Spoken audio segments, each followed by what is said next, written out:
Hi all, this is Sunday. So இன்றைக்கி climate ரொம்ப கூலிங்காக நல்லா இருந்துச்சு.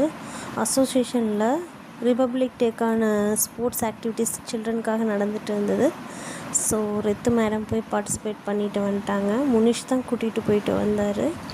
ஸோ தோசை வித் கத்திரிக்காய் சட்னி அண்ட் ஃபேவரட் மூவியோட டே வந்து சூப்பராக ஸ்டார்ட் ஆயிடுச்சு. பட் எனக்கு தான் இன்னும் விழுந்ததில் பேக் பெயின் இன்னும் சரியாகலை. இன்னும் ஸ்பைனில் வலி இருக்குது. அது பிரேக்ஃபாஸ்ட்டுக்கு அப்புறம் வீக்குக்கு தேவையான எல்லா வெஜிடபிள்ஸும் கட் பண்ணி ஃப்ரிட்ஜில் ஸ்டோர் பண்ணி வச்சாச்சு.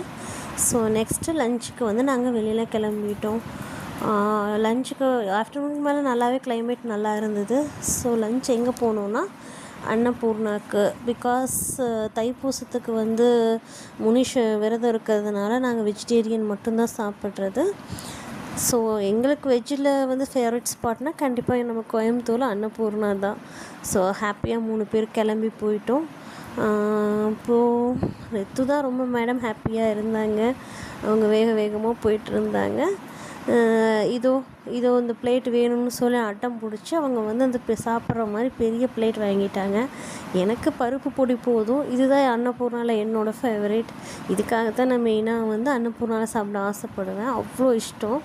ஸோ எனக்கு ஹாப்பியான லஞ்சு அண்ட் என் செல்லக்குட்டிக்கும் தான். ஸோ இதே மாதிரி ஹாப்பியாக பேசிக்கிட்டே லஞ்சு முடிச்சுட்டு நாங்கள் கிளம்பிட்டோம். பட் ஆஃப்டர்நூனுக்கு மேலே அந்த எனர்ஜி எங்கே போச்சுன்னே தெரியல.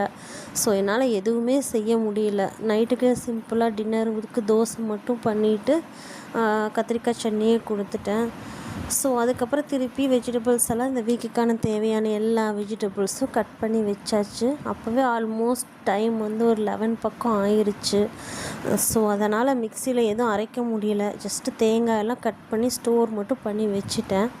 நாளைக்கு பண்ணிக்கலாம் அப்படின்ட்டு. இந்த வீக் ஃபுல்லாக ஒர்க் இருக்குங்கிறதுனால நான் எதுவுமே பண்ணி எல்லாத்துக்கும் எல்லா வெஜிடபிள்ஸும் ஸ்டோர் பண்ணி வச்சப்பறம் தான் ஒரு சாட்டிஸ்ஃபையான ஃபீலே வந்தது. அதுக்கப்புறம் பேபிஸ் டே அவுட் மூவி இவங்க நைட் மூவி நைட் பண்ணிகிட்டு இருந்தாங்க 2 பேரும். ஸோ அவங்க கூட சேர்ந்து அதையே பார்த்துட்டு அப்படியே எல்லா வெஜிடபிள்ஸ் கட் பண்ணி ஸ்டோர் பண்ணி வச்சாச்சு.